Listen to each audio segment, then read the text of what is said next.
Kalau sampai nanti di fixtures ketiga saat Inter Miami ketemu Palmeiras di Hard Rock di Miami sampai sepi, di ulang tahun Messi sampai sepi, berarti emang ini nggak benar, nggak menarik. Sepi. Satu, yang bisa ikut nggak jelas. Kedua, afternya apa? Mickey Mouse Cup. Persib bagaimanapun setelah ditinggal banyak pemainnya tetap punya kerangka ya. Tetap punya kerangka, pelatihnya juga nggak berubah. Dewa juga menjadi lawan tangguh. Dan tim dari luar negeri menurut saya juga nggak mudah untuk dikalahkan. Oxford sama Port. Jadi buat gue tidak pernah menargetkan untuk harus juara gitu. Cuman dari apa yang gue lihat dari tim ini, ketemu Vietnam di final sih masuk akal ya. Saya pikir kalau saya ditanya sebagai wartawan, ya lebih penting kualifikasi Piala Asia U23, level kita udah di situ. Iya, kalau gue simpel. Kalau gue direktur klub, ada pemain gue mentar coret. Iya. Halo teman-teman Liputan Sport, kalau biasanya ada Regina yang nyapa kalian, hari ini saya bertugas sendiri, jadi harusnya fee-nya ini fee Regina buat saya, karena saya double job hari ini. Regina lagi berhalangan karena nggak tahu lah dia lagi banyak urusan, jadi saya hari ini akan menemani Anda. Kita akan bahas-bahas lagi soal sepak bola luar dan juga sepak bola Indonesia. Sudah bersama saya ini ada dua senior saya, ada satu lagi Pemret Liputan, Pemret Bolakom Bolanet, Mas Erwin Fitriansyah, dan juga ada Mas Aldi. Ini kita reunian ini ya? Iya. SCTV Tower. SCTV Tower. Ini kantornya bisa godang dia. Kalau ini di sini. Di sini juga. Dulu di sini. Iya. Thank you abang-abangku sudah hadir menemani saya di sini. Kita hari ini cowok-cowok semua. Tapi kita langsung mulai aja ya. Okay. Saya mau lihat hasil pertandingan dari Piala Dunia antara klub. Ini udah masuk knockout stage. Bayern Munchen menang 4-2 terakhir, dan juga PSG ini menang 4-1 nih.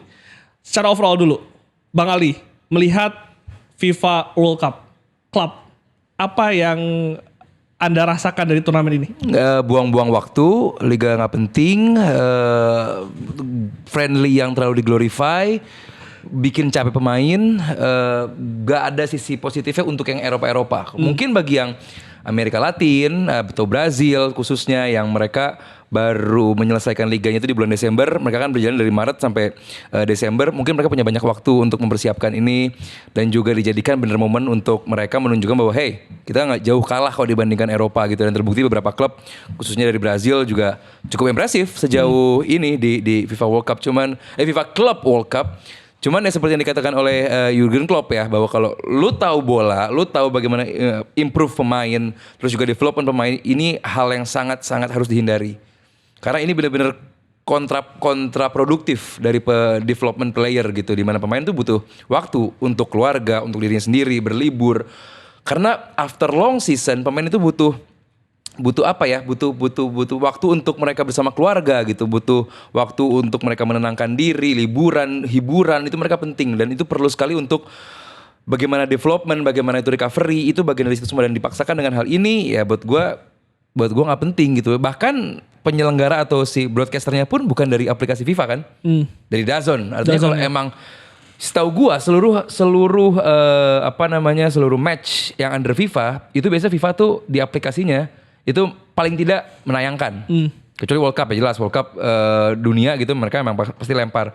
Ini kan enggak gitu. Bahkan jadi buat gue ini sih nggak tahu ya Mas Erwin, cuman kalau buat gue ini hal yang gak bisa menjadi ukuran juga. Misalnya di game pertama PSG kalah dari Botafogo kalau nggak salah. Apakah PSG jelek? Nggak juga. Terbukti semalam bermain impresif. Artinya bahwa ini nggak bisa jadi tolak ukur kesuksesan atau kekuatan sebuah klub. Bang Ali, tapi kalau gue lihat dari klub-klub yang bermain sejak group stage, ini pemain-pemain yang diturunkan ini inti-inti nih. Artinya kan mereka memandang ini serius. Apakah itu karena uangnya yang besar, atau memang ini dijadikan mereka untuk klub mana dulu? Kayaknya hampir semua klub deh. PSG full team, Bayern Munchen full team, Real Madrid pun full team. City pun full team. City pun inti sekarang gini. Bayangkan seorang Jude Bellingham, ya Madrid inti pemain penting bahkan dalam 2 musim terakhir bagi Real Madrid, sampai harus menunda operasi pundaknya. Dimana nanti begitu ongoing season, jornada pertama di La Liga, dia bakal menjadi pemain penting dan dipastikan dia gak akan start dari jornada pertama. Lebih penting mana jornada pertama La Liga atau FIFA Club World Cup ini? Buat gue tetap jornada La Liga. Nah itu yang bakal Jude ini bakal absen. Sampai harus dipaksakan seperti itu. Kalau pemain, begitu dimainkan, mereka ini profesional, pasti akan memberikan terbaik. Cuma kalau disuruh pilih apakah mereka pengen liburan atau pengen ini, ya gue sih yakin mereka pasti pengennya liburan. Dipaksakan, yes emang. Mungkin nanti teman-teman dari netizen bakal komen, mereka happy-happy aja. Itu Jude Bellingham nge-tweet nge-Instagram happy-happy aja. Ya jelas. Pasti happy-happy aja karena memang mereka ini profesional dituntut gitu untuk tampil semaksimal mungkin. Cuman buat gue mereka butuh istirahat, apalagi tahun depan nih World Cup. Tahun depan World Cup bakal jauh lebih sibuk lagi. Kapan istirahatnya? Itu yang buat gue menjadi concern pribadi gue dan terbukti Jurgen Klopp ngomong gitu juga. Kapan mereka bisa istirahat? Karena gini, tadi lu sebelum mulai lu ngomong PSG juga kesian ya. Iyalah PSG kesian. Juara Liga Champion. 2 minggu kemudian harus berangkat ke sini. Ke Amerika untuk tanding. Di Amerika cuacanya mereka harus adaptasi lagi, di mana ada super heat di sana, panas sekali, tiba-tiba hujan juga, mereka harus adaptasi dengan itu. Ada yang illness juga, Mbappe illness sakit di sana.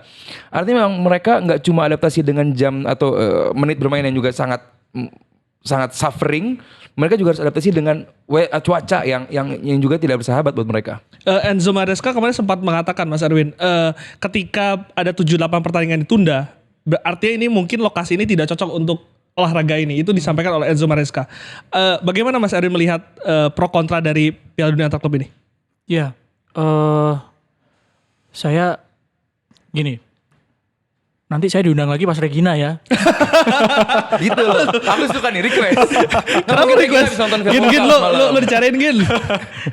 Jadi gini, saya boleh nambahin Aldi nggak? Gitu? Boleh. Apa yang disampaikan Aldi itu saya sepakat gitu ya. Pemain itu pasti lelah fisik dan mental gitu ya. Kalau fisiknya fisik pasti jelas. Mereka main terus kan, exhausted gitu ya. Mental juga kan, mentalnya mereka burn out bener gitu. Jadi nggak cuman fisik aja tapi mental juga. Tapi gini, penyelenggaraan CWC ini ya, salah satu iming-imingnya itu duit ya. Ujung-ujungnya tuh segala sesuatunya sekarang itu iming-imingnya duit. Saya mau kasih ilustrasi nih, saya bawa catatan kalau urusan duitnya harus dicatat gitu ya. Ikut aja ya untuk tim Oceania, ini yang paling rendah lah ya. Ikut aja mereka dapat 61 M. Rupiah. 61 miliar rupiah. Kalau untuk yang top klubnya Europe itu dapatnya 600 miliar. Ikut aja untuk partisipasi. Main di group stage, kalau kalah nggak dapat duit. Seri ya, kayak kemarin Madrid lawan Al Hilal, seri Al Hilal tuh dapatnya tahu nggak berapa? 16 miliar. Seri aja. Menang mereka dapat 32 miliar di group stage. Nanti 16 besar, 18 besar, semifinal itu naik terus. Final kalau juara 650 miliar. Wow. Bisa dibayangkan berapa triliun dapatnya. Ya. Jadi itu iming-iming yang luar biasa. Nggak tahu ini dealingnya dengan klub seperti apa. Apakah Jude Bellingham harus main terus. Atau kalau dia nggak main didenda atau gimana gitu Messi. ya. Ya Messi harus main terus dengan usianya yang udah segitu gitu. Tapi yang jelas adalah iming-imingnya luar biasa besar sekali. Terus ini kan ajang untuk mempersiapkan stadion-stadion yang akan dipakai Piala Dunia tahun depan. Ya.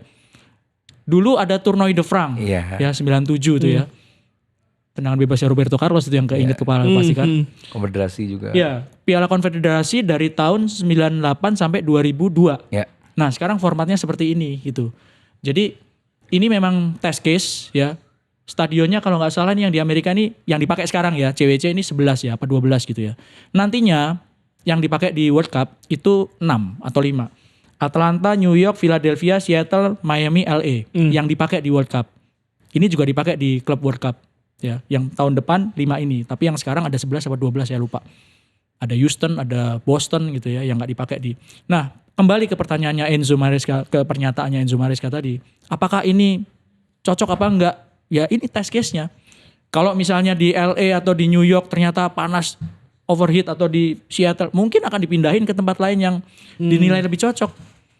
Tahun 94 Amerika udah pernah gelar World Cup sendirian, nggak sama Meksiko, nggak sama Kanada.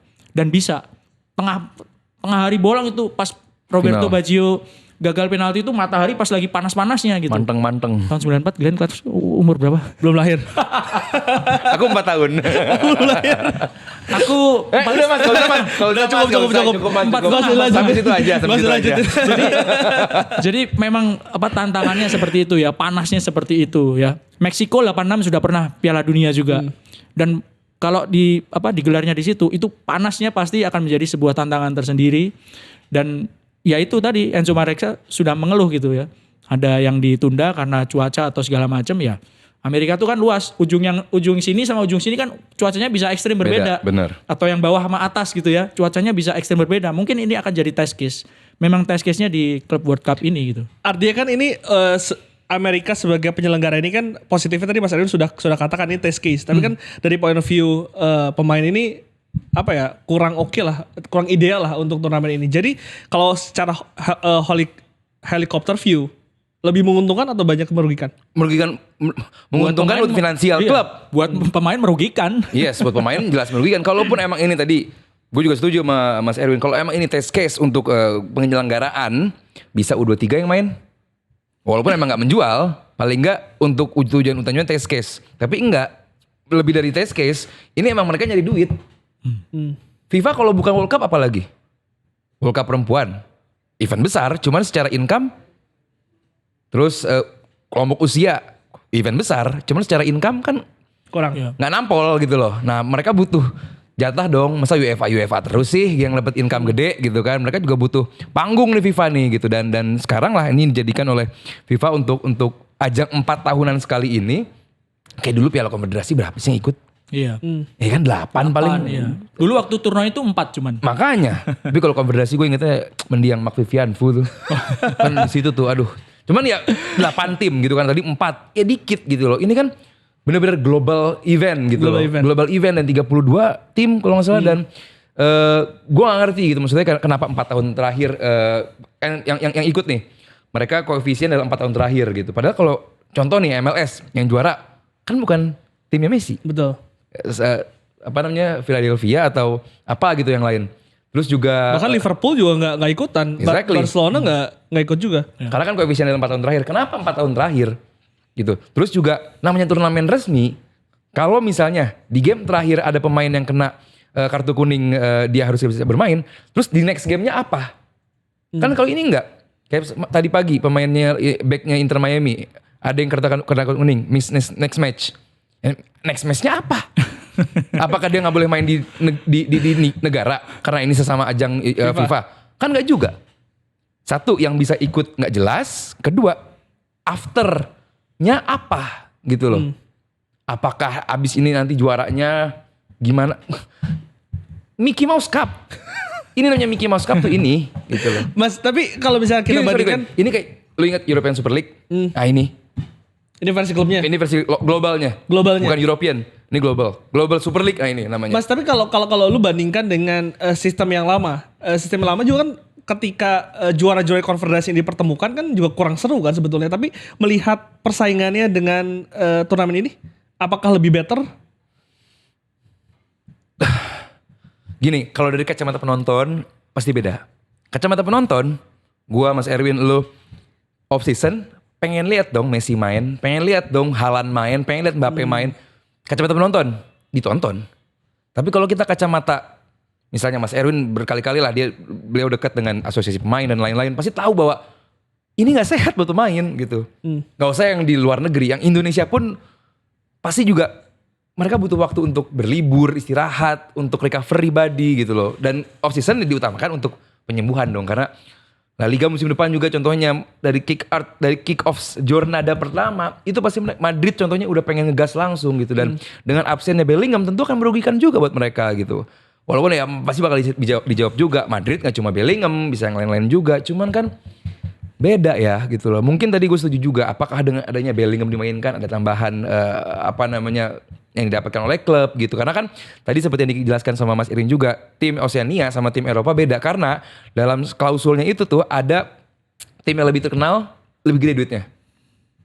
Ada namanya popularity value di situ. Nah itu tuh tim-tim kayak PSG dan lain-lain itu tuh benar-benar diajak gitu loh. Makanya jadi buat gua kalau mau kenapa nggak UEFA 2 tim CONCACAF 2 tim, ya kan, Oceania 2 tim lebih cukup gitu. Toh mereka juga bisa menyelenggarakannya di event-event atau venue-venue yang bakal menjadi tuan rumah dari World Cup juga. Cuman dengan terlalu banyak pertandingan seperti ini, bayangkan satu klub aja minimal 3 kali tanding. Kalau gugur di grup penyisian. Kalau lanjut terus kan makin capek. Jadi buat gue gak ngerti ya serunya tuh, gue gak ngerti serunya di mana. Serunya cuman ya udah kita lihat kayak nanti ada Juve lawan Madrid. Nah itu dia biasanya di regular season, sekarang di off season. That's it. Apakah itu yang belum terjadi di sejauh ini Piala Dunia antar klub ini berjalan? Di mana klub-klub besar ini belum bertemu. Kemarin kan bertemunya tim-tim yang secara level kan berbeda jauh gitu Mas Arwin. Jauh. Memang kepikiran tadi soal fisik ya. Sebenarnya soal exhausted pemain ini kan sudah sempat disampaikan oleh Rodri di musim lalu. Ya, bukan musim yang kemarin ini, musim sebelumnya. 2 musim yang lalu dia sudah bilang bahwa satu pemain itu bisa kayak dia, itu bisa 60 kali main satu season gitu ya. Tambah lagi musim kemarin itu dengan format baru Liga Champions, Liga Eropa, tambah lagi. Itu kekhawatiran dia dan akhirnya terbukti. Cedera kan dia. Cedera panjang musim ya? Iya. Hanya berapa Fixtures pertandingan di awal dan selesai dia musimnya. Jadi dia yang concern, dia yang kena juga gitu. Jadi itu menggambarkan bahwa bagaimana lelahnya fisik dari pemain. Belum bicara soal mental ya. Jadi pertanyaan tadi apa? Jadi lupa nih kalau udah tua banyak lupanya. Apakah kurang seru ini karena klub-klub besar ini belum bertemu Mas Erwin? Iya bisa sambil jadi kita lihat itu. mungkin grafisnya ini jadwal pertandingan di pekan ini tadi sudah disampaikan ya, Madrid melawan Juve. Salah satu big match gitu. Iya, memang akhirnya jadi terkesan ya dilihat aja dari skornya kan. Munchen menang berapa sampai di atas 5 gol ya kan, sampai 10-0. Ya memang terkesan seperti dipaksakan gitu ya. Dipaksakan sekali karena ya nggak level lah tim dari Eropa sama tim dari Tunisia ya, dari Tunisia ya. Dari Tunisia, dari yang Oceania itu, dari New Zealand ya nggak level ya, jadi nggak menarik akhirnya. Dan saya nggak terlalu memperhatikan jumlah penontonnya, tapi saya pikir jumlah penonton juga nggak banyak banget kok yang beli tiket gitu. Ini kan bukti bahwa sebenarnya nggak menarik gitu ya. Apalagi Amerika juga rootsnya kan bukan soccer kan, mereka kan football kan rootsnya ya baseball, basket gitu. Itu harus diakui bahwa minat penonton nggak sebanding dengan klub yang datang banyak gitu, nggak terlalu menjual gitu. Karena terlihat juga ya ketika Presiden FIFA ini sampai collab dengan iShowSpeed di live stream ya, itu berarti kan Sasto mengindikasikan dia sangat berusaha untuk mempromosikan turnamen ini. Iya, sebuah turnamen yang baik tanpa promo pun orang nonton. World Cup nih kasarnya, lu nggak promoin rame-rame juga. Karena emang marwah dari turnamennya ada gitu. Nah kalau Mickey Mouse Club atau Mickey Mouse Cup kayak begini, sampai iShowSpeed yang gak ada urusan sama sepak bola pun harus turun tangan. Semua legenda-legenda juga turun tangan untuk menyuarakan ini. Dan Miami kenapa dipilih juga? Karena kedekatannya dengan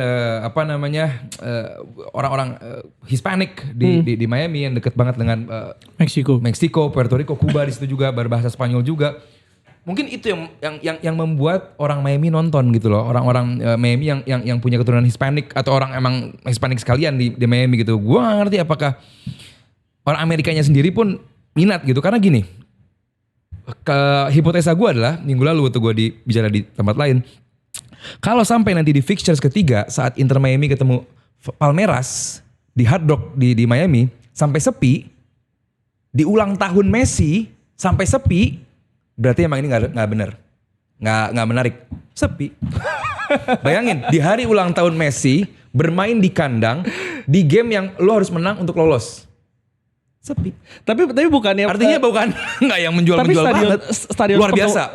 Stadion penuh itu kan memang kayak terlihat dari klub-klub Amerika Latin yang bermain. Karena ketika River Plate main, ketika Boca Juniors main itu full tuh, Botafogo itu full tuh. Karena gampang deket aksesnya. Apakah itu juga yang membuat tim-tim ini akhirnya bisa lolos ke knockout stage?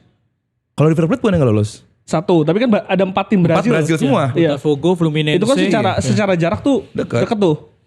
Ya walaupun selatan ke utara, cuman ya dari jarak ya maksudnya pertanyaan lu jadi bahwa apakah ada korelasinya untuk bisa menarik penonton yang langsung datang ke stadion? penonton stadion, apa lolos mereka nih? Lolos mereka ini berkaitan dengan Enggak ada urusannya bahwa dengan banyak penonton jadi mereka lolos. Enggak juga, emang mereka cukup baik, apalagi mereka memanfaatkan laga-laga game pertama, apalagi kalau event internasional begini, fixture pertama itu pasti menjadi anomali. Banyak tim-tim besar yang kepleset di game week pertama. Kita ingat 2002 lah, gimana Prancis kalah sama Senegal. Artinya bahwa banyak sekali fixture game pertama itu yang anomali. Terbukti kemarin juga banyak sekali Hilal nahan seri Madrid, terus juga Chelsea kalau nggak salah kalah juga, udah menang 0, terus jadi kalah 3-1. Iya, artinya bahwa ini itu hal-hal yang wajar dan terbukti event ini adalah tim yang paling kuat dan siap secara fisik dan mental. Karena cuaca itu. Dan good point. Brazil, Amerika Latin udah lebih terbiasa dengan cuaca seperti ini. Eropa ya beda dong gitu kan. Ini sangat humid, ini sangat panas. Maresca sampai ngomong, bahkan Maresca kan dari Portugal, di mana Portugal pun semenanjung Iberia itu kan sedikit panas juga sebenarnya kan. Itu pun protes. Jadi buat gue ya wajar gitu. Walaupun emang ini event internasional bukan European sentris. Cuman gak nyaman buat pemain-pemain juga. Mas Erwin, tapi kalau melihat tadi bagannya, kita lihat lagi coba bagannya. Mana pertandingan yang menurut lu menarik, Mas Erwin? Yang akan menarik ya itu PSG lawan Bayern. Ya akhirnya ujung-ujungnya kan tim Eropa juga yang ini kan. Ya satu nyelip lah Al Hilal ya. Al Hilal tapi orang-orangnya juga banyak yang Eropa juga kan. Iya, ya pelatihnya kan? baru. Neves, Bono, ya kan. Kalidou Koulibaly, Cancelo, Safik, Renan Lodi. Ya itu tim Arab tapi rasanya rasa Eropa banget kan. Lagi. Iya. Gitu. Jadi akhirnya ujung-ujungnya tim Eropa juga gitu karena sangat timpang gitu dengan tim yang non Eropa sama non Amerika Latin.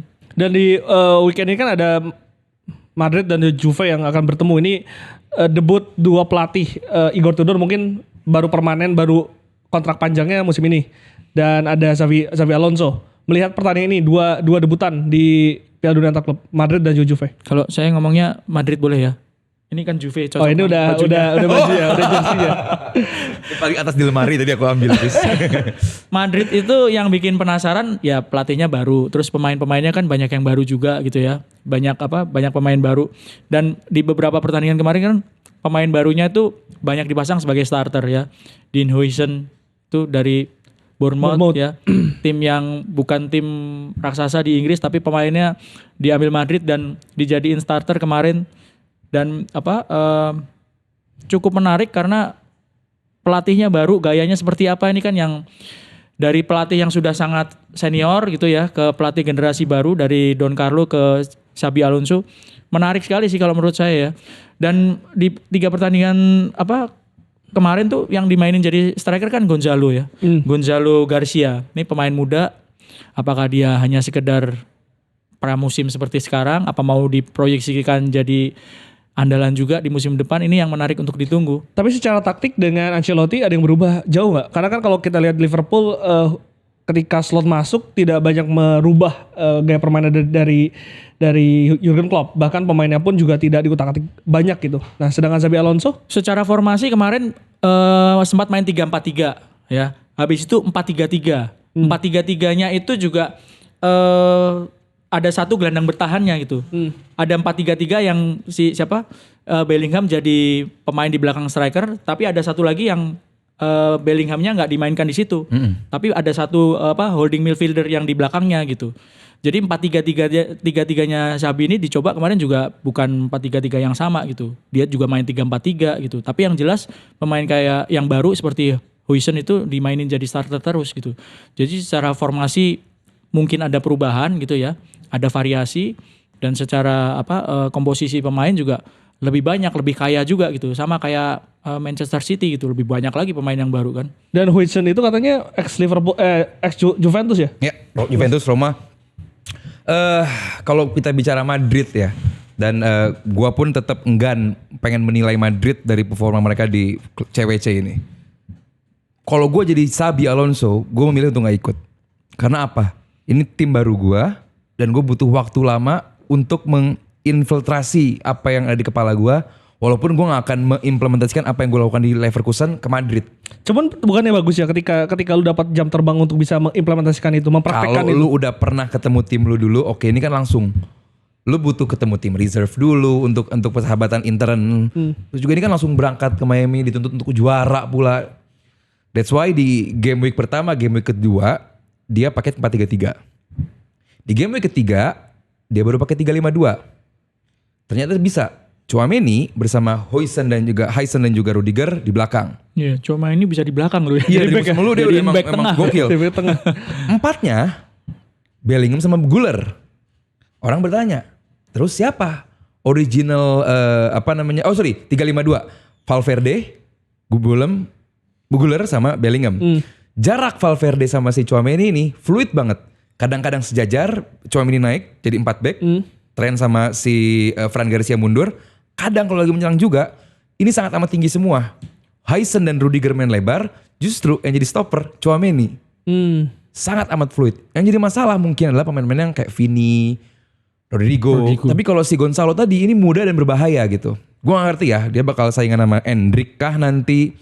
Karena begitu Mbappe ready to go dan update adalah udah sembuh dari illness dan siap jadi cadangan tentu saja. Nggak akan jadi starter juga di Cup World Cup. Tentunya ini akan menjadi hal yang menarik gitu. Cuman ya coba dilakukan hal baru bagi Xabi Alonso karena percuma juga gitu lu merubah sesuatu yang Madrid kan masalahnya kan di lini belakang sama tengah musim lalu kan. Cedera demi cedera. Jadi butuh sebuah tim yang lebih konsisten gitu. That's why Huijsen datang. Rudiger masih sangat bagus. Chouameni disiapkan untuk menjadi stopper di midfield juga. Bukan ada Arda Güler yang di kanan luar, tapi itu benar-benar Rodrigo dan Güler, Valverde dan Bellingham ini akan menjadi tiga trio yang sama baiknya dengan trio yang dimiliki oleh Leverkusen juga. Yes, jadi dan juga peran Trent ini sangat amat hybrid. Kapan dia menjadi masuk kotak penalti lawan, bertahan dan juga di midfield. Jadi menarik sekali untuk dilihat bagaimana peran dari Trent di musim depan. Karena secara formasi sama seperti Leverkusen juga. Yes, mereka memulai dengan 3-5-2. Tapi kalau lu 90 menit nonton Leverkusen, itu banyak sekali permutasi pergerakan yang sangat amat indah untuk ditonton. Itu yang gue harap dari Madrid musim depan. Juventus? Juventus ya masih mencoba. Gue belum terlalu concern dan juga belum terlalu impressed dengan Igor Tudor. Dia hanya ex-legend yang dimasukkan jadi pelatih gitu kan. Gue gak tahu apakah dia murah atau apakah ada alasannya dipilih untuk menjadi pelatih. Gue juga belum tahu sedalam itu. Cuman gue pengen concern justru di belakang. Bagaimana bagaimana defender dari Juve ini masih perlu ketes trio KSK-nya, Kalulu, Sofana dan juga Kelly. Kelly juga dari Bournemouth dulu di Premier League. Artinya bahwa itu level belakangnya belakang Juventus gitu. Belum ada yang seimpresif itu gitu. Di Groguero juga di belakang, di kiper masih belum menunjukkan. Cuman satu hal positif dari Juve adalah Yildiz. Yildiz benar-benar menjadi pemain yang ini kayak kebagusan deh buat main di Juve. Sempet hat-trick kemarin ya? Exactly gitu. Walaupun ya akhirnya dibantai juga sama City. Cuman buat gue ya tentu ini adalah dua tim besar yang pada akhirnya ketemu lagi gitu. Mereka terakhir ketemu tuh di 2017-18. Dimana waktu itu Juve yang menang. Juve melaju ke sampai semi atau perempat final. Cuman ya dengan kondisi seperti ini Juve Madrid kayaknya tipis Madrid. Tipis Madrid. Iya. Lu Mas Erwin? Iya. Juve Madrid? Madrid. Apakah Madrid bisa juara? Kalau kita lihat persaingan ya di 8 besar, siapa yang menurut lu bisa juara? Karena kalau kita lihat City juga kan tampil luar biasa dengan pemain-pemain barunya ini, tampaknya mulai nyetel nih. Kalau di turnamen kayak gini tuh yang jadi jadi tanda tanya itu apakah mereka itu benar-benar serius apa enggak gitu ya. Jadi kalau juara itu ya siapa yang paling serius gitu ya. Siapa menurut lu? Sejauh ini belum tahu gitu ya. Berasumsi dong kita. Jadi sama siapa yang kemarin bilang tuh bahwa Portugal itu nganggap Nation League itu serius padahal kita enggak gitu. Siapa yang komentar kemarin itu pemain Belanda apa pemain Spanyol apa mana ya gitu ya. Kan ada yang komentar gitu. Nah, ini mungkin sama seperti itu gitu.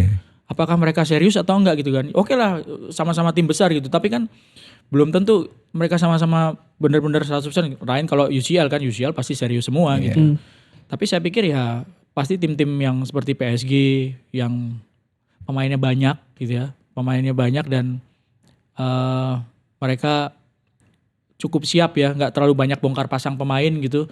Mungkin yang peluangnya paling besar untuk jadi juara seperti itu. PSG? Bisa jadi PSG. Ya. Gua Monterrey. Gue bikin bentar. Oke. Kalau gue Yang ada Sergio Ramosnya. Kalau menang lawan Dortmund nanti itu ketemu antara pemenang Juve atau Madrid. Iya. kalau gue ganti Al Hilal aja deh. Nah, kalau Al Hilal. Kalau yang juaranya Eropa lagi, ini event Gak gagal. seru ya? Ini event gagal gitu aja udah. Ini event gagal. Kalau yang juara dari konfederasi non UEFA, itu baru berhasil eventnya. Itu baru seru. Baru seru bahwa yang dipengenin sama FIFA berhasil bahwa jangan Eropa lagi yang sukses. Al Hilal nahan Madrid 1-1 Nah, loh. makanya Betul. Bono kipernya kan, YouTube. YouTube. Makanya, jadi buat gue sih yang juara kalau bisa jangan Eropa lah gitu. Oke. Kejutan di akhir, Madrid Hilal. Wah. Pak General, ini ya apa rematch dari grup Game stage. utama, Iya, iya. bener. Oke, kita cukup ngomongin soal Piala Dunia Antar Klub. Selesai kita. Gue mau Lah. nanya lu lagi. Ini pertanyaan untuk Mas Erwin. Lebih oke Piala Dunia Antar Klub atau Piala Presiden, Mas? Lebih seru mana? Lebih seru Piala Presiden, lebih menarik sih, lebih kayak apa ya gitu. Formatnya baru ya, timnya juga Persib banyak banget ganti, bukan cuma banyak ya, banyak banget yang ganti pemainnya, banyak pemain barunya. Terus gimana sih Oxford nih mainnya kayak apa? Ya pasti kepengen lihat kan si Ole sama Marceng kayak apa kalau main di klub gitu, meskipun mereka mungkin nggak jadi reguler waktu di kompetisi kemarin. Asnawi kayak apa sih kalau main di Port, ya kan? Asnawi itu 37 kali main di Port musim lalu dan sering sekali jadi starter gitu. Dan ngalahin Persib juga kemarin di AFC 2. Makanya lebih ke kepenasaran sih ya. Lebih apa daya tariknya kalau menurut saya lebih menarik gitu ya. Ada Dewa juga ya. Dewa itu kan musim lalu menurut saya mengejutkan, tampil sampai di peringkat kedua. Ya. Peringkat kedua di bawah Persib dengan pemain-pemain yang kayak terakhir lagi seperti Egy Maulana gitu ya. Setelah beberapa musim sempat agak turun tapi kemarin on fire lagi. Dia top scorer untuk pemain lokal di musim kemarin, 12 gol kalau saya nggak salah catatan. Jadi 12 gol itu top scorer untuk pemain lokal. Dan kayak apa di pramusim itu yang menarik sih menurut saya. Dan yang salah satu kesamaannya adalah Piala Presiden ini punya hadiah uang yang sama besarnya. Bahkan kemarin sempat disinggung lebih besar dari Liga 1, Mas Erwin. Iya, itu menjadi salah satu daya tarik juga kan. Udah mungkin sekitar 2 atau 3 musim belakangan yang apa hadiah uangnya itu 5 miliar ya. Untuk apa? Untuk tim yang juara. Jadi daya tariknya lagi-lagi ujung-ujungnya duit yang akan menjadi daya tarik yang susah untuk ditolak untuk klub ya. Dan yang menarik kan ini kita lihat nih di grup A ini ada Arema Malang, ada Oxford dan juga ada Liga 1 All Star. Mungkin ya kalau Oxford untuk kita penonton hiburan ya, tadi melihat bagaimana Ole dan juga Marceng main. Tapi kalau melihat Arema Malang ini kan sejak tragedi kemarin tampak secara prestasi menurun, tidak lagi di papan atas. Tapi di Piala Presiden ini selalu menjadi tim yang Seringkali paling jadi juara banyak ya. juara ya. Melihat Arema Malang di musim ini Nggak akan mudah yang jelas. Karena Persib bagaimanapun setelah ditinggal banyak pemainnya tetap punya kerangka ya. Tetap punya kerangka, pelatihnya juga nggak berubah. Dewa juga menjadi lawan tangguh. Dan tim dari luar negeri menurut saya juga nggak mudah untuk dikalahkan. Oxford sama Port. Jadi Arema punya sejarah 3 kali kalau nggak salah jadi juara Piala Presiden. Tapi mereka juga nggak akan mudah gitu. Mas, kalau misalnya melihat kerangka kan memang Dewa ini lebih matang dibandingkan dengan Persib mungkin ya. Karena tidak banyak pemain yang keluar, bahkan pemain yang masuk ini ada Nick Kuipers, ada Erdo yang juga menjadi bagian Persib juara musim lalu. Melihat kondisi ini dengan rombak timnya Persib Bandung, apakah Dewa akan lebih dijagokan untuk juara Di Piala Presiden? Piala Presiden? Bisa jadi. Karena gini, bagaimanapun turnamen pramusim, segede apapun hadiahnya gitu, pastikan secara mentally gitu, pemain atau pelatih atau klub gitu akan beda dengan kompetisi asli gitu. Dan saya pikir Persib akan menjadikan ini sebagai ajang uji coba, karena kan nggak seperti Piala Presiden sebelumnya gitu ya, ketika apa turnamennya mungkin pertandingannya juga bisa jadi lebih banyak gitu, tapi kan ini pertandingannya nggak terlalu banyak gitu. Uji coba yang ada aura kompetisinya gitu ya, bukan single match kan ini. Jadi saya pikir Persib akan menjadikan ini sebagai uji coba ya. Dengan sendirinya mungkin kekuatannya nggak seperti ketika tampil di kompetisi yang sesungguhnya gitu. Artinya apa? Dengan pemain yang lebih banyak, yang lebih banyak yang stay di Dewa, mereka punya peluang yang cukup besar untuk menjadi juara gitu ya. Tim yang menurut saya paling solid ya dibandingkan Persib sama Arema ya. Karena banyak pemainnya yang nggak pergi, ya malah ketambahan pemain baru gitu. Menurut saya Dewa punya peluang yang cukup besar. Ini kan ada aroma Brazil ya, ada aroma samba di Persib Bandung. Banyak pemain, kemarin Ciro, ada Franca, ada Da Silva keluar, pemain Brazil masuknya banyak banget nih. Melihat transfer ini, meskipun kita belum lihat Persib main bagaimana, tapi melihat transfer ini, bagaimana kekuatan dari Persib Bandung di musim depan? Resiko yang harus ini kok gue terus yang ditanyain ini, kayak ngincer banget. Ini soalnya nanti aja. Silakan. Itu resiko yang diambil sih kalau menurut saya ya, dari manajemen Persib, karena pemain-pemainnya kan sudah 30 ke atas ya, 30 tahun bahkan 32 tahun ke atas gitu ya. Kayak David Da Silva ya kan, Ciro 35 apa ya umurnya ya. Jadi resiko yang harus diambil memang peremajaan tim ini ya memang harus dilakukan gitu ya. Selain mungkin saya nggak tahu apakah negosiasi gajinya yang sudah terlalu tinggi sehingga pemain-pemain top ini harus dilepas gitu. Sehingga harus ada refreshment dalam hal salary pemain gitu ya untuk menekan pengeluaran. Ini saya yang nggak tahu kalau soal duit, tapi yang jelas refreshment dari squad terutama umur itu memang dilakukan, dan resikonya mungkin nggak bisa membuat Persib langsung on fire gitu. Ya ini tempatnya untuk mencoba pemain. Ada player to watch yang menurut lo menarik Mas dari Persib Bandung? Pemain barunya? Pemain baru siapa aja ya? Sadil, ada Sadil. Hamra. Iya, Sadil. Apa yang lo tunggu? Apa yang lo nantikan? Kan udah lama nggak ngelihat langsung gitu ya. Sadil itu kan di Malaysia mainnya, nggak terpantau gitu. Dia pernah menjadi pemain yang cukup menjanjikan waktu main di Indonesia. Dan waktu main di Timnas juga pernah dia tampil cukup menjanjikan. Ada kontroversinya juga kan waktu itu kan. Dicoret dari timnya Sintayong. STY. Setelah itu dia main di sana, di luar, dan kita banyak mendengar kabar bahwa dia tampilnya cukup bagus. Nah menarik kan, dia balik ke sini, kembalinya ke tim juara. Mas, sebelum gue mau pindah ke Timnas U23, tapi gue mau nanya dulu soal format kompetisi ini kan baru ya. Kalau yang sebelumnya kan lebih banyak klub yang ikut gitu. Lebih oke mana Mas secara format, dan juga apakah Indonesia ini memang butuh kompetisi di luar Liga 1? Karena kita tahu dulu ada Copa, Piala Indonesia, ada Piala Indonesia Copa, gitu. ya, Itu Copa. dibutuhkan gak sih Mas? Format Piala Presiden. Presiden dulu. Kalau yang sebelum-sebelumnya itu kan mengakomodir hampir seluruh klub peserta Liga 1 ya kan. Ada tim tamunya dari Liga 2 ya kadang-kadang. Itu menurut saya menguntungkan buat klub nggak jadi nggak perlu repot cari-cari sarana untuk uji coba. Ikut Piala Presiden, coba pemain, kalau cocok di kontrak, kalau enggak ya cari lagi. Itu kan menguntungkan buat klub sebetulnya Piala Presiden dengan format yang lama. Cuma ya memang cukup panjang gitu. Cukup panjang, dan beberapa klub kadang-kadang belum siap. Ya, pemain-pemainnya baru kumpul seminggu gitu. Nah itu yang mungkin kurang ideal gitu. Tapi apakah cocok apa enggak, ini yang dibutuhkan sama klub, pertandingan uji coba sebelum kompetisi Liga 1. Tapi dengan format yang baru ini ya untuk klub yang nggak ikut ya mesti cari ketengan kan uji cobanya. Single match itu, atau bikin turnamen sendiri gitu dengan 3 trofeo atau turnamen dengan jumlah yang tidak terlalu banyak. Formatnya seperti ini ya menarik sih ya, karena ada tim tamunya gitu. Tapi kalau misalnya format seperti ini terus tim nggak ada tim tamunya, saya rasa kurang menarik sih. Kurang menarik. Iya. Butuh di luar Liga 1? Iya. Butuh. Menurut saya butuh. Kita pernah punya Liga Copa Indonesia ya. Copa Indonesia. Ada mereknya soalnya. Kalau mereknya sebut kita dibayar dong. Gede biasanya tuh brand itu. Udah gitu mereknya ada ini lagi, ada 3 kan pas ya bagi 3 kan. Gitu kan.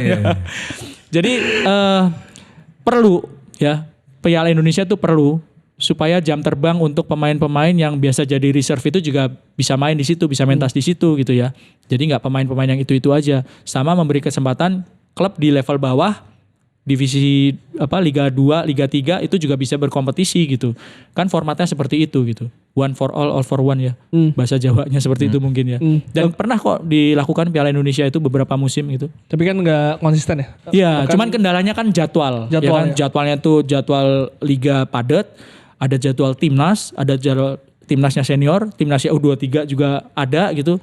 Nah ini yang selama ini menjadi kendala, jadwalnya ini yang padat sekali. Oke. Prediksi juara. Oxford. Dewa. Oxford. Dewa. Oxford kenapa? Menarik buat lo. Menarik lah. Dan gue sih justru nggak yakin akan full team si Oxford. Justru yang penting mereka kan undangan, ya kan undangan. Mereka jalan-jalan jauh ke sini gitu kan. Tentu ingin pengen lihat-lihat Asia Tenggara gitu kan. Dan ya ada beberapa tim yang serius. Gue yakin kayak Dewa, gue yakin masih serius juga. Karena memang mereka tahun lalu sedekat itu untuk jadi juara juga. Dan kalau lihat statistiknya Dewa salah satu tim paling lethal, paling menyeramkan dalam segi bikin gol. Dalam segi bertahan koefisien mereka nomor 3 di liga di bawah Malut dan juga Persib. Artinya mereka sangat impresif. Musim lalu sayang banget nggak juara dan buat gue baik Dewa dan juga paling Oxford antar Dewa itu sih yang akan jauh di walaupun gue nggak tahu ya balik lagi seperti klub World Cup juga intensi tiap tim tentu berbeda. Tadi yang dijelasin sama Mas Erwin adalah ada tim yang pengen mencoba untuk memainkan nama-nama fringe player mereka, bench warmer mereka agar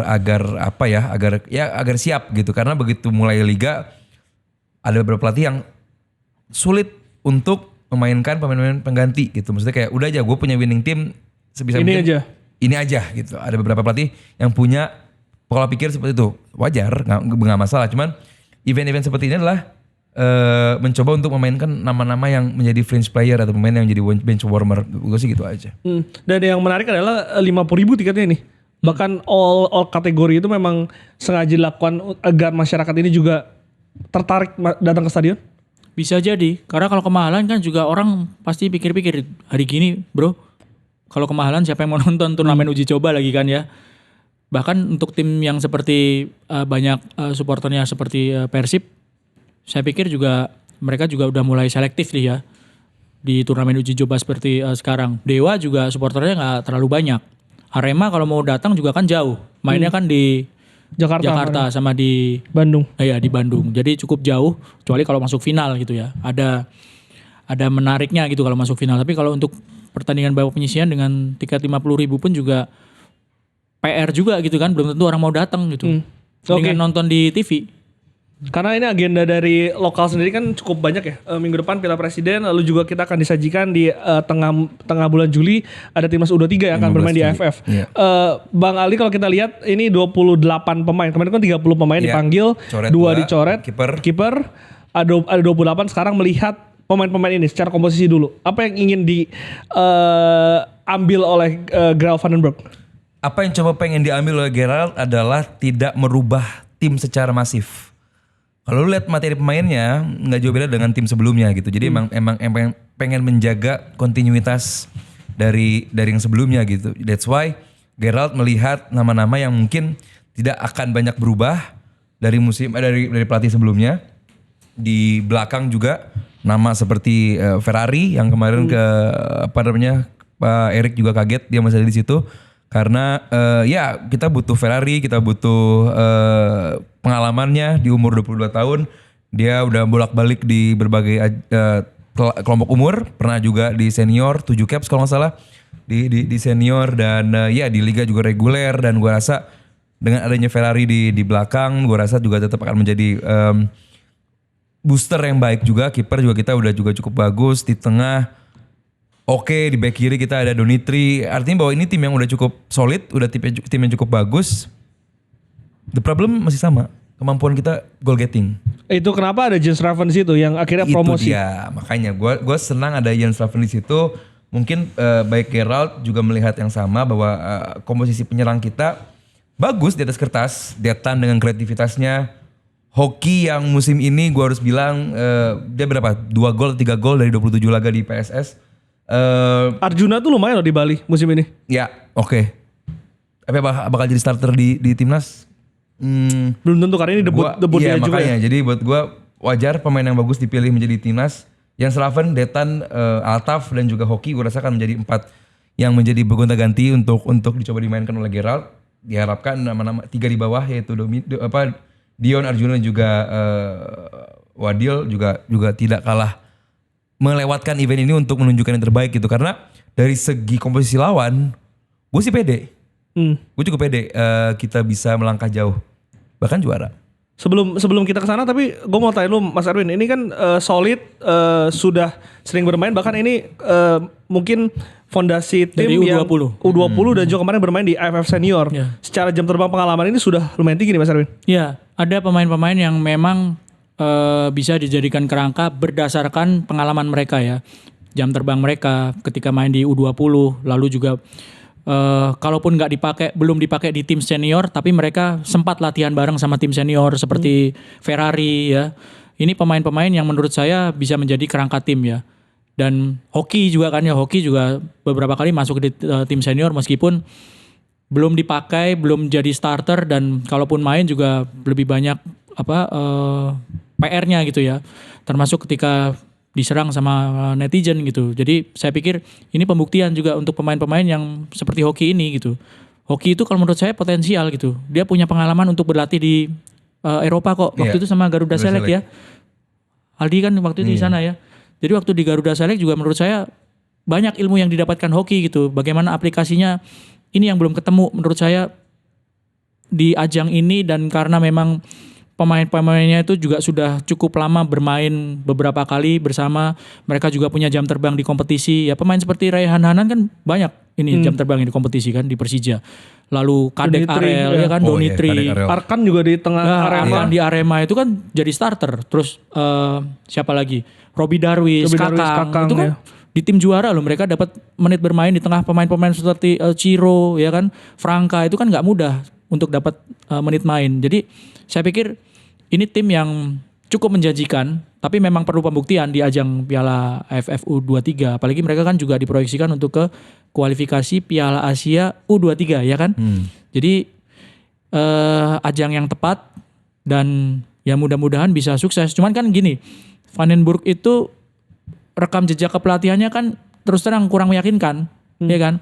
Oke, dia pernah jadi pelatih juniornya tim PSV Youth ya. Udah junior PSV Youth itu sama aja sebenarnya. Di PSV Youth dia pernah, lalu di TSV 1860 ya. Gitu. 1860 Munchen, Munich, nggak pernah, bukan TSV. Dia pernah di situ tapi dipecat, ya kan. Di tim divisi 2-nya Liga Belanda juga bukan 1860 ini dia degradasi. Terus di divisi 2 Liga Belanda dia dipecat. Jadi belum ada milestone yang benar-benar meyakinkan dari Gerald Van den Burg. Tapi sekali lagi ya dengan materi pemain seperti ini mudah-mudahan bisa ketemu lah gimana tim terbaiknya dari materi ini. Gerald Van den Burg sebetulnya bisa manggil timnas senior yang masih bisa bermain Bisa di 3-4 main ya? Iya, ada 3 pemain. Menurut lu perlu gak sih? Perlu aja. Atau cukup dengan materi ini? Kalau emang tujuannya sekedar untuk developing, ya cukup ini gitu. Cuma kalau emang untuk punya target serius untuk juara, apa salahnya dipanggil? Kayak Marcelino masih bisa main. Ya. Terus juga Rafael Strike masih bisa main juga, di situ usianya masih eligible untuk dimainkan gitu. Jadi buat gue bukan hal yang dosa banget gitu manggil pemain senior yang masih berusia masuk kelompok usia di U23 ini untuk dimainkan gitu. Bukan hal yang gue rasa Gerald pun nggak akan pusing-pusing banget gitu kalau emang panggil gitu, dan mereka siap dimainkan dan siap untuk memberikan insight juga kepada junior-juniornya gitu. Player to watch buat lu Mas Aldi? Ferrari. Selalu gue pemain favorit gue di tim ini Ferrari. Bersama Kadek Arel, dua pemain di belakang ini. Sama Donitri sekalian. Oke, belakangnya lah gue suka banget cara mereka bertahan. Mas Arwin? Donitri.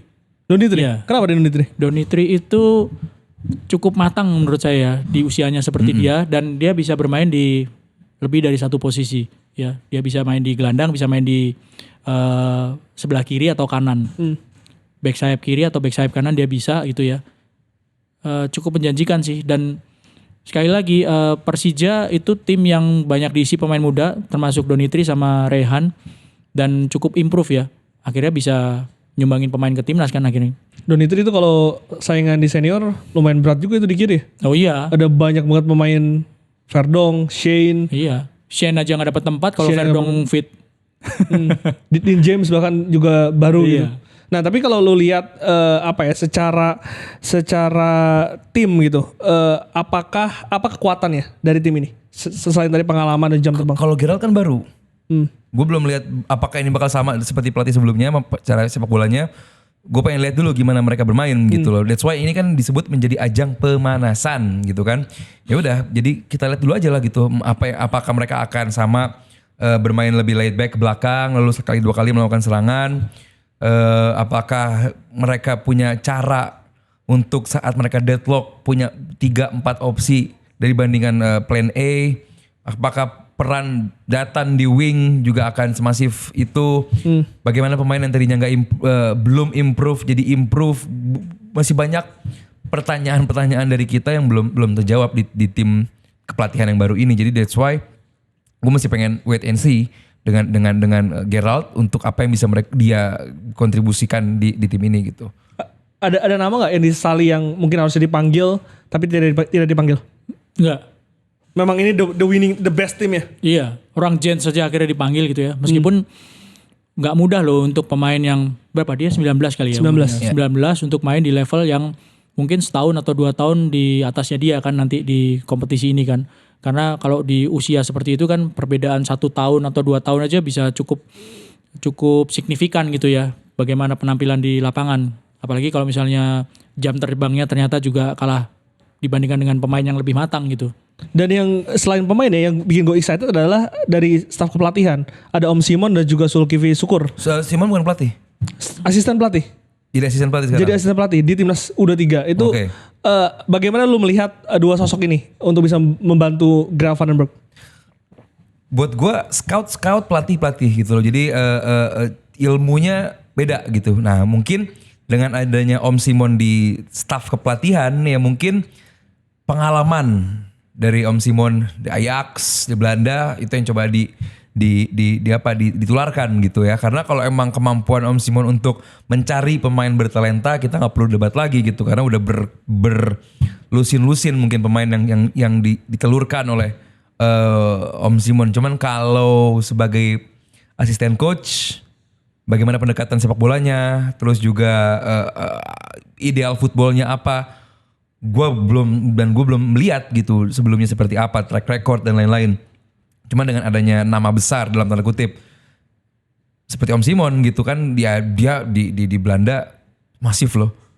Mungkin kita belum setahu itu, cuman karena Om Simon tuh di Belanda tenar banget gitu loh. Dan bagaimana di game terakhir dia aja tuh waktu sebagai pemain tuh dia ada banner besar gitu. Jadi buat gue beruntung lah kita kedatangan seorang Om Simon yang secara bentuk ya Indonesia loh. Dalam arti bukan yang tinggi menjulang gitu. Dia kecil tapi itu yang disebutkan sama dia bahwa saya pengen Indonesia yang punya badan seperti saya ini gak kalah bersaing dengan negara-negara lain yang badannya besar gitu. Saya kecil. Cuman lawan-lawan saya di divisi kan tiang-tiang listrik semua gitu dan dia impresif bermainnya. Mungkin itu yang gue pengen ditularkan ke pemain-pemain kita yang rata-rata sekarang kan kecil, technical gitu kan. Nggak banyak yang gede terus Haaland gitu kan, nggak Sesko gitu kan, nggak. Banyak kan kecil, technical, Beckham Putra itu kan kecil tapi technical, speed. Nah itu mungkin dengan insight dari seorang Om Simon, gue rasa cukup sangat baik bahkan. Jadi keindonesiaan itu bahkan dia bisa berbahasa Indonesia itu yang bisa membantu Gerald ini beradaptasi dengan pemain timnas U23. Ya, sama satu lagi Om Simon itu kan sangat familiar bekerja dengan pemain-pemain muda ya. U23 ini ya menurut saya masih cukup muda ya. Di umuran 19, 20 sampai 21. Saya pikir pengalaman Om Simon ketika bekerja sebagai talent scouting dan bekerja untuk membantu pelatih utama bekerja dengan pemain-pemain muda ini yang sangat membantu. Kalau Zulkifli Syukur ini salah satu representasi ya mantan pemain yang menurut saya cukup sukses. Dia pernah juara sama Arema ya waktu Arema 2010. Noah Lamsyah dan kawan-kawan itu. Iya, Noah Lamsyah, Zulkifli Syukur, Benny Wahyudi waktu itu, Bustomi, Ridwan. Errol masih Errol? Enggak. Waktu itu bek kirinya Benny Wahyudi, bek kirinya. Timnas 2010. Ya. Jadi merupakan representasi pelatih generasi baru ya di Indonesia, angkatannya Zulkifli Syukur ini dan pantas untuk masuk jadi anggota tim ya, asisten pelatihnya Gerald Vandenberg. Tapi lu melihat secara grup, kita di grup B, ada Brunei, ada Filipina, ada Malaysia. Mungkin kalau Brunei dan Filipina masih 50-50 lah. Iya, Kalau Brunei lewat lah. lewat lah. Tapi soal Malaysia, ini kita udah lama gak ketemu Malaysia nih.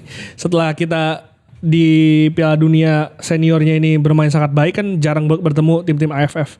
Ini soal mental aja dengan komposisi ini atau ada faktor lain Mas yang membuat peluang kita lolos ini lebih besar? Tuan rumah, kualitas di luar striker yang tinggi itu, gue rasa nggak ada alasan buat Indonesia nggak menang ya lawan Malaysia gitu. Optimis, sangat optimis. Harus siap meladeni permainan off the ball dari Malaysia. Ya, gue rasa Malaysia secara unlucky dalam beberapa tahun terakhir emang dalam fase yang tidak menyenangkan buat mereka. Jadi buat gue Indonesia dengan tim yang gue rasa juga jauh lebih baik dibandingkan Malaysia, nggak ada alasan buat nggak menang.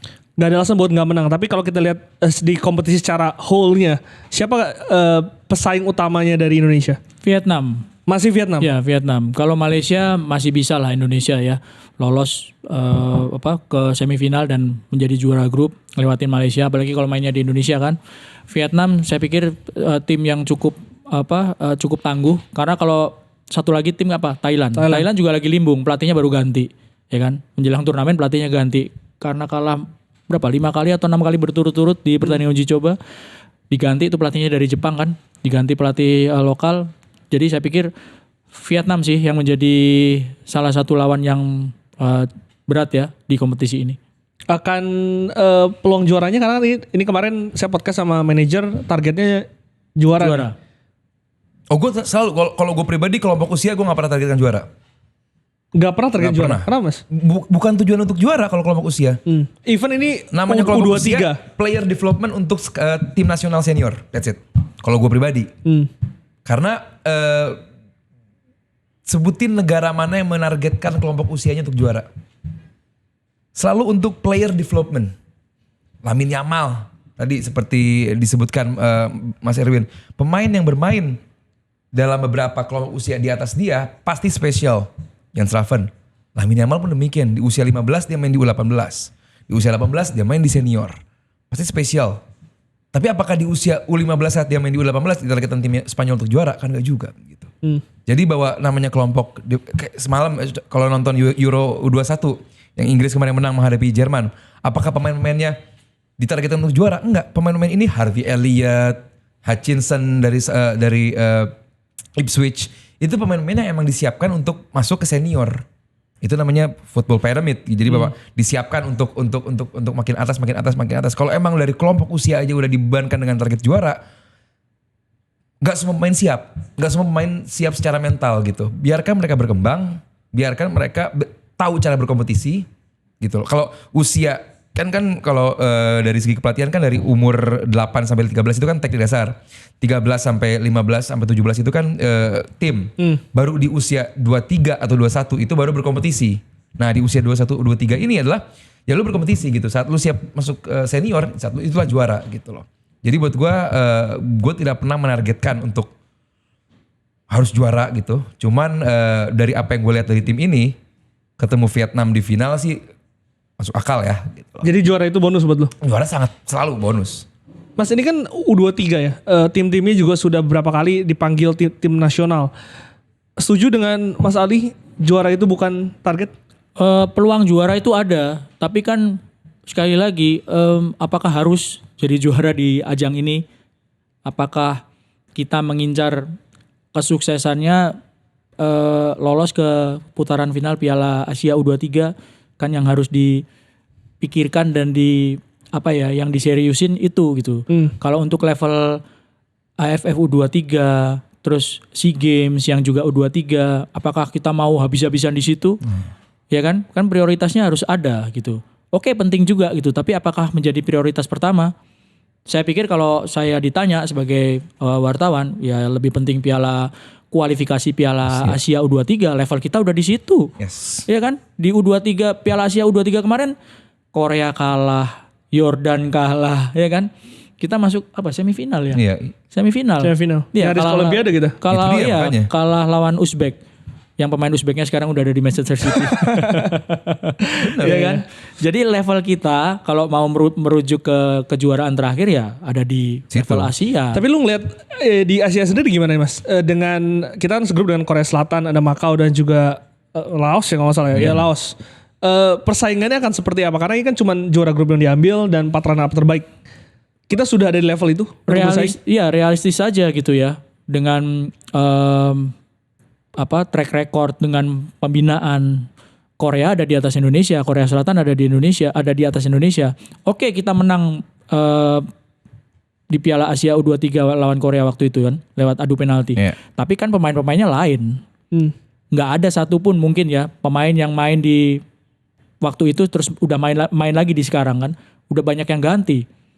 Pelatihnya juga ganti gitu. Jadi bedanya di level di bawahnya senior kan gitu. U17, U20, U23 pemainnya itu selalu berganti-ganti gitu. Makanya Aldi tadi bilang bahwa juara itu bukan tujuan utama. Karena apa? Ya ini pembinaan gitu. Pemainnya ganti-ganti terus. Kalau udah di level senior target juara oke, karena udah itu fix itu pemainnya paling 1, 2, maksimal 5 yang ganti. Tapi kalau di level U23 ini kan semua pemainnya ganti. Dalam setiap turnamen gitu ya. Yang ya turnamennya yang 4 tahunan atau 2 tahunan gitu. Karena umurnya udah lewat gitu. Jadi levelnya seperti apa? Ya realistis. Secara pembinaan Korea Selatan lebih unggul. Tapi bagaimana meramu timnya mungkin bisa mengimbangi Korea atau mengalahkan Korea. Seperti ketika di U23 waktu di Qatar ya. Waktu final ya. Iya. Waktu adu penalti kita menang. Jadi realistisnya ya gak kalah lawan Korea. Ataupun misalnya kalah lawan Korea ya ambil runner up terbaik. Jangan sampai kalah lawan Makau sama Laos. Perlu diaspora Mas Aldi? Ada tim bolanya Makau ya? Mahasiswa jangan-jangan disuruh main. Gue rasa kok ada. Apa tadi tanya lu? Perlu diaspora gak? Karena kan kalau nggak salah ada 2 diaspora yang udah disumpah kan, tapi belum bergabung mungkin karena ini AFF dan mungkin bergabung di Piala Asia. Oktober ya, apa sih nanti Piala Oktober ya? Oktober kan. Gua nggak tahu di Oktober itu lagi libur liganya atau enggak. Tapi ini kan turnamen resmi FIFA. Nah, kalaupun lagi sepi, misalnya lagi FIFA Match Day dan bisa ya kenapa enggak gitu. Toh mereka pemain kita yang kebetulan aja mainnya di sana gitu. Nggak ada bedanya dengan pemain kita yang main di Liga 1 sama aja, cuman mereka bedanya kayak Pak Erik bilang, 1 tiket pesawatnya 2 juta, 1 tiket pesawatnya 15 juta gitu aja. Jadi buat gue, kalaupun emang pelatih ngerasa bahwa ada beberapa pos yang emang perlu pemain-pemain tersebut dan dipanggil, bukan hal yang bahwa kita masih perlu pemain abroad. Gue sih gak melihat gitu ya, bahwa itu bukan isu lagi. Bukan isu lagi gitu loh, bukan hal yang bahwa kita masih mainin pemain luar nih.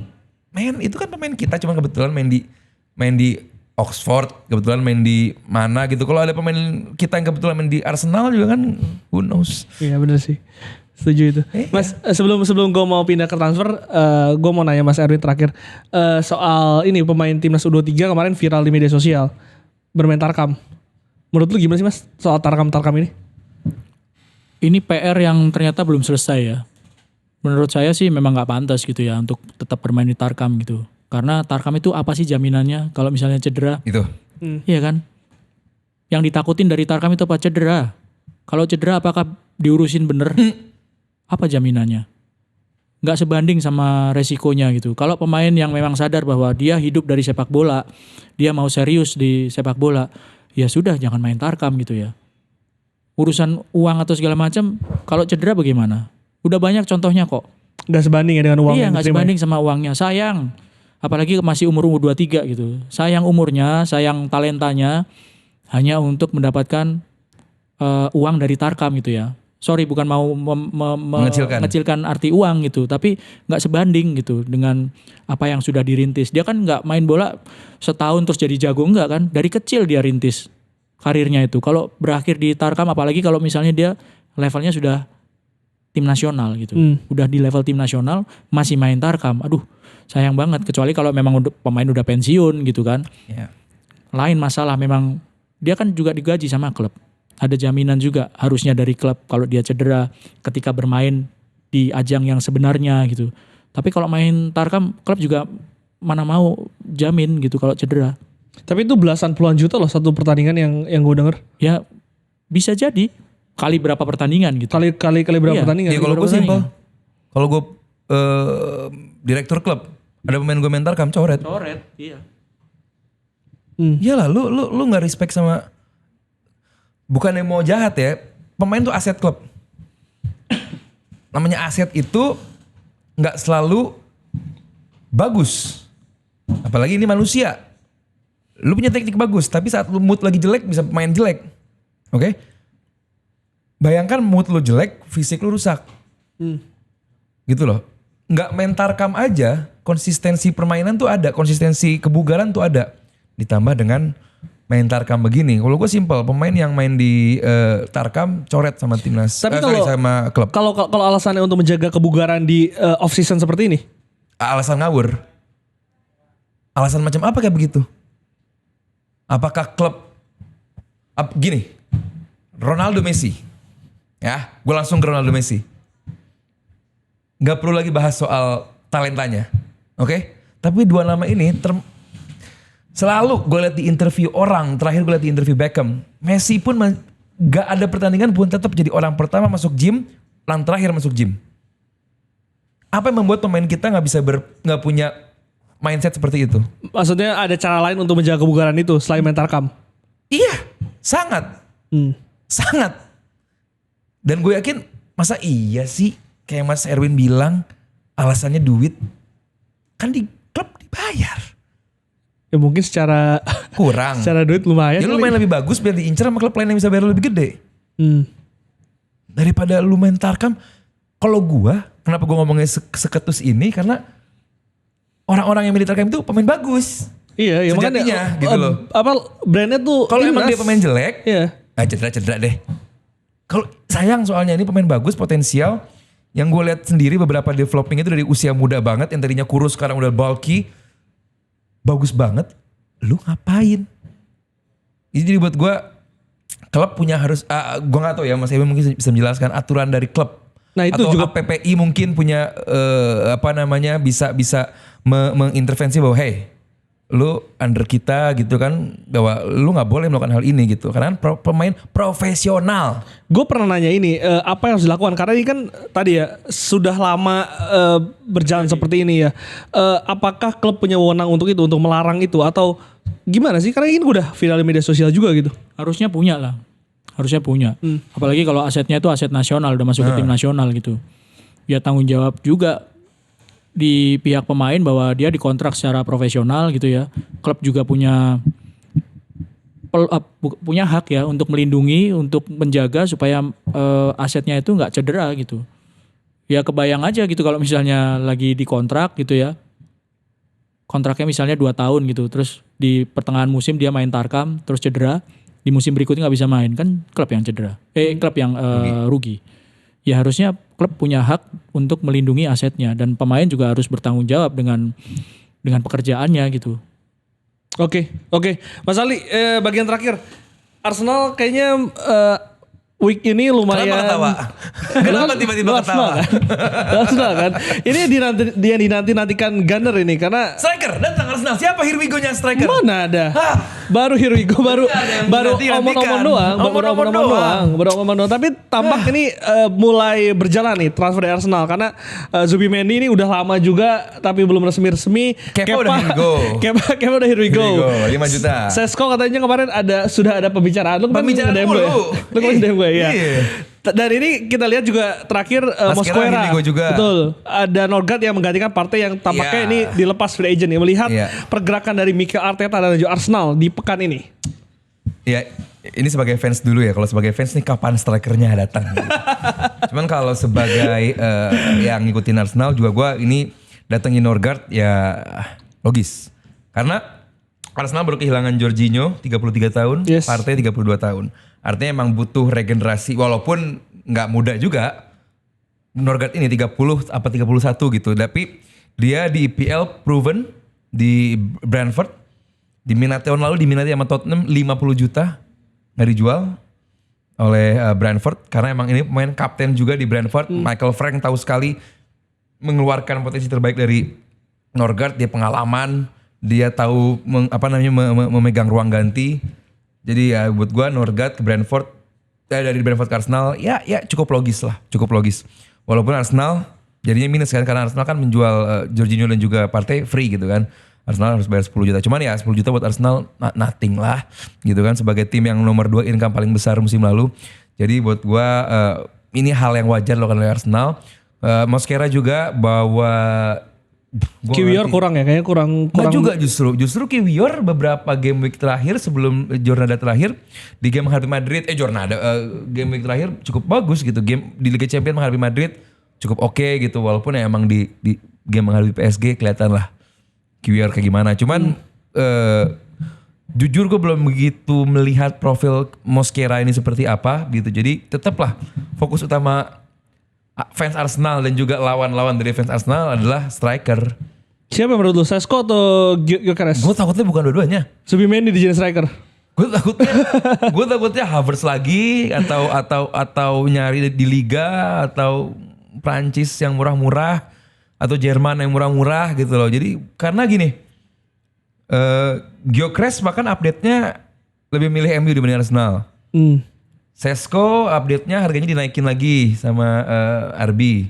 Jadi buat gua yang cepet aja lah mau Sesko mau Gyökeres nggak masalah gitu karena Arsenal butuh profil keduanya gitu loh. Walaupun kalau gue milih Sesko. Cuman ya whoever it is Arsenal butuh striker sebelum mereka jalan ke Singapura. Apa yang membuat lu milih Sesko? Profilnya, umurnya Gyökeres 26, 27 menjelang 30 3 tahun lagi gitu. Sementara Sesko 21, 22 lebih besar secara ukuran gitu kan. Bagaimana aerial duelnya sangat bagus, shot jarak jauhnya juga sangat bagus. Walaupun apa yang gue lihat baik Gyökeres dan juga Sesko, kalau Arsenal masih mainnya kayak musim lalu dan juga beberapa musim lalu ke belakang nggak akan kepake.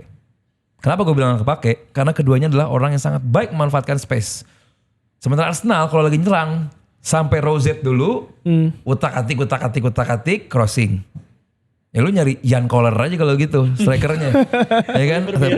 Bierhoff, Peter Crouch ya kan. Kalau lu ngincar striker yang sangat eksplosif dalam dua nama tersebut, lu harus belajar lebih bermain sedikit negatif. Contoh lah MU kalau main. Gimana tuh? Loh, MU kalau lagi main counter attack kayak bagus. That's why MU ngincar Gyökeres. Karena untuk serangan balik, Gyökeres, Bruno Fernandes itu sangat amat impresif kalau bakal duet bareng. Sayang aja sekarang duet strikernya Højlund sama siapa tuh? Tapi Højlund juga waktu di Atalanta bagus ya. Di MU begitu kan. Jadi ya gue rasa Arsenal kalau dengan cara Arsenal seperti ini, position based football dengan striker-striker yang sangat amat memanfaatkan space yang baik seperti ini, gue rasa nggak akan cocok. Jadi gue rasa Arteta bakal sedikit merubah gaya bermainnya, sedikit lebih laid back, sedikit lebih sabar, sedikit lebih fokus di midfield dan bakal lebih low midfield, low mid dibandingkan lebih ke ngepress sangat tinggi seperti City. Jadi buat gue ya terbukti City pun saat Højlund datang beda kan mainnya kan, sedikit lebih ke belakang dan umpan-umpan dari Rodri, Kevin De Bruyne itu lebih sering keluar dibandingkan sekarang dibandingkan City sebelum ada Højlund. Jadi Arsenal pun demikian. Iya. Haaland ya. Jadi gue rasa Arsenal pra Sesko atau Gyökeres dengan Arsenal pasca Gyökeres dan juga Sesko akan berbeda. Sistemnya akan berbeda. Sedikit berbeda. Tapi striker itu memang menjadi kepingan Arsenal untuk bisa setidaknya lebih lebih bisa bersaing lah, tidak runner up lagi di Liga Inggris. Saya sih sebetulnya heran ya. Yang dibutuhin striker sebetulnya Arsenal, tapi yang datang bukan striker terus gitu bener. kan. Merino ya kan, lebih memaksakan Havertz untuk jadi striker waktu masih ada Gabriel Jesus. Oke, dia striker tapi kan kaki kaca banget. Parah. Ya kan? Untuk bersaing, untuk ngadepin back-back yang gede-gede dan kejam-kejam gitu kan. Dalam tanda kutip kasihan gitu Gabriel Jesus, tapi yang didatengin bukan striker aja. Bukan pemain striker, justru bukan pemain striker yang didatengin. Belakangan Trossard yang sudah jadi striker setelah Kai Havertz cedera di musim lalu. Jadi kepingannya memang striker. Mungkin saya nggak terlalu detail seperti Aldi, tapi yang jelas Sesko ataupun Gyökeres ya pantas untuk didapatkan oleh Arsenal kalau untuk menutup kekurangan di sektor striker. Kalau mau jadi juara, ya kan? di beberapa musim terakhir yang kekurangannya memang cuman tinggal striker aja. Pemain belakangnya sudah oke, bahkan Kiwior aja ketika Gabriel atau Saliba nggak bisa main, dia juga bisa main di situ, bisa main di bek kanan juga. Jadi artinya di belakang tengah itu sudah oke, sudah bisa bersaing gitu ya. Strikernya aja. Nah itu kan artinya kan dari beberapa musim kan sebetulnya masalah udah tahu nih kita Iya. yang pengamat Indonesia aja udah tahu nih masalah striker. Tapi kenapa belinya tengah terus? Sistem tadi? Bertra baru masuk sebagai sporting director Arsenal. Yang gue baca sih ada dualisme. Ada perbedaan Arteta dan juga Bartra atau Berta siapa sporting director itu juga. Satu pengen Sesko, satu pengen Gyökeres. Infonya kayak gitu bahwa Arteta pengennya Sesko, Gyökeres Bertra pengennya si Gyökeres, ya pokoknya beda lah gitu. Jadi mungkin itu yang menjadi penghalang. Mungkin yang paling gampang didatengin sekarang adalah midfield murah, terus juga back dari Valencia kan dia. Valencia Valencia kan jelek kan musim ini. Bahkan degradasi tengah ya? Enggak. Enggak ya. Jadi maksud gue gak ngerti kenapa didatengin gitu. Sementara di Premier League sendiri banyak back muda yang juga cukup bagus. Bahkan Madrid pun datengin back muda dari Bournemouth. Artinya bahwa gue gak ngerti arah. Kalau Edu dulu gue bisa baca tuh bentuk transfernya seperti apa gitu. Kalau ini kan tadinya kan mantan dari Atletico Madrid kan. Dia adalah orang yang mengeluarkan partai dari Atletico Madrid. Sekarang juga dia adalah orang yang mengeluarkan partai dari Arsenal juga. Jadi gue gak tahu ada masalah apa dia sama partai. Ya gue pengen lihat lah bahwa apa yang coba dilakukan sama Arteta dan juga Sporting Director yang baru ini. Udah 5 musim hanya FA Cup dan juga Community Shield. Iya. Ini musim terakhir untuk Arteta kalau nggak juara lagi. Kalau nggak juara apapun ya. Ya. Musim terakhir untuk Arteta jika tidak juara lagi Arsenal. Tergantung kebijakan transfernya. Kalau nggak dapat striker yang jos gitu ya, nggak fair juga sebetulnya. Suruh perang tapi strikernya payah gitu kan, nggak fair juga kalau buat saya ya gitu. Coba kalau misalnya dipenuhin gitu siapa Gyökeres atau Sesko itu. Sesko dari Jerman dia ya, ininya kompetisinya Leipzig, kan ya dari Leipzig. Ya kalau misalnya kepingannya udah lengkap tapi nggak juara juga mungkin oke lah gitu. Tapi kurang fair kalau misalnya masa gelandang jadiin striker gitu. Iya maksudnya udah dapat striker pun belum tentu juara. Iya. Lihat Liverpool musim depan. Itu tim paling siap buat gue. Iya. Juara Liga Champions juga gak kaget gue. Liverpool musim depan. City musim depan. Apakah karena dia tidak merubah fondasi tadi? Hanya menambah kekuatan. Kenapa harus dirubah? Bahkan sebenarnya kalau lu perhatiin banyak yang berubah tuh slot itu. Liverpool coba kita lihat si transfernya karena udah Mas Ali udah mention jadi sekalian kita bahas sedikit nih. Ada 3 pemain nih. Ada Wirtz, Kerkes dan juga Frimpong. Iya, Florian Wirtz paling gak menarik buat gue ya. Gak menarik buat lo? Paling gak menarik. Ya buat apa? Mahal juga? Sangat mahal. Tapi kalau Milos Kerkes sama Frimpong ini justru yang buat gue pengen lihat musim depan kayak gimana gitu. Kalau lini depan Liverpool itu dalam beberapa tahun terakhir emang sudah selayaknya bagus gitu loh. Nah, pertanyaan musim depan apakah mereka lagi-lagi akan over rely dengan Mohamed Salah atau justru sekarang distribusi gol mereka lebih terbagi gitu loh. Sekarang gue tanya, Florian Wirtz main di mana? Sayap kiri? Nomor 10, Liverpool nggak pakai nomor 10. Oke. Mau main di mana dia? False 9? Gue belum lihat di kita juga belum ada preseason dari Liverpool. Jadi gue mau tahu kalau Kerkes dan juga Frimpong ini luar biasa gitu. Kerkes di Bournemouth salah satu bek kiri terbaik musim lalu juga.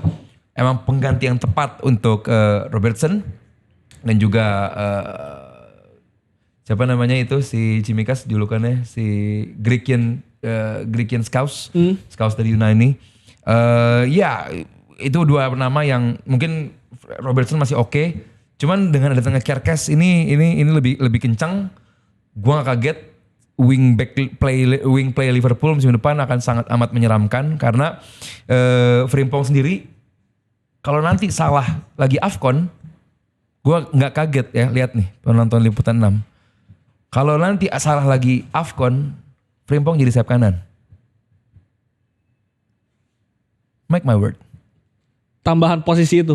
Karena Multi posisi itu yang jadi kekuatan. Dia speed gila, keeping bagus, goal getternya juga cakep.